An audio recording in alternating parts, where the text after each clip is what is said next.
Hi, so this week I'm exploring the horror story that is leadership or so-called leadership in our organisations.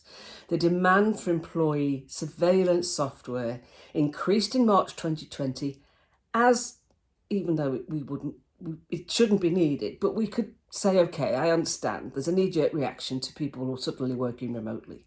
But that demand has continued to increase to today.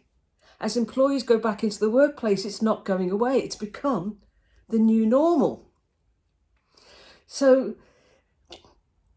it's just Orwellian situation that I explained yesterday, how employees are fighting back and finding some very ingenious ways to make sure that their laptop or their devices do not go inactive. And if you didn't see that, go back and look at the video from yesterday. Some fascinating things are happening, but it's very sad, even though I'm smiling about the ingenuity that's being shown.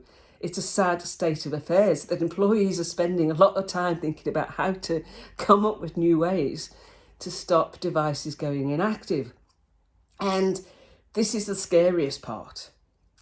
And I'm going to read this. An ABC Science article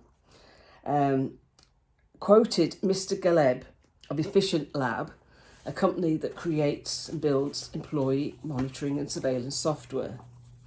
And he says, the most popular features for employers: track employee active time to generate a productivity score.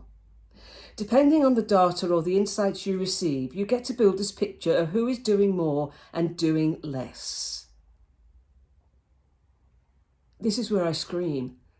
When have keyboard strokes ever indicated productivity?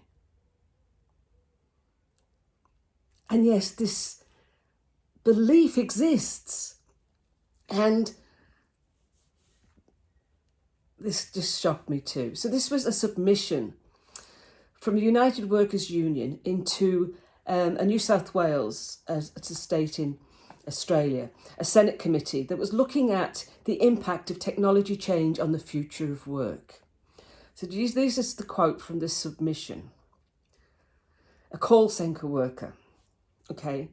Jonathan was informed by his manager that 2 weeks prior, when working from home, he had had a period of 45 minutes unaccounted for on a particular shift.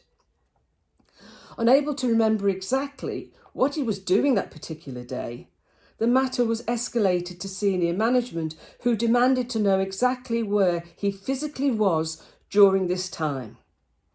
This 45-minute break in surveillance caused considerable grief and anxiety for the company. A perceived productivity loss of $27, the workers' hourly rate, resulted in several meetings involving members of upper management, formal letters of correspondence, and a written warning delivered to the worker.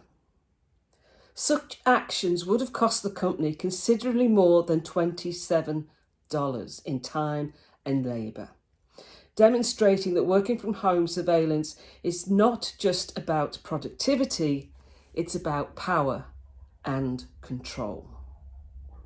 This is where we're at. This is why it's scary. I'll talk to you tomorrow. Bye.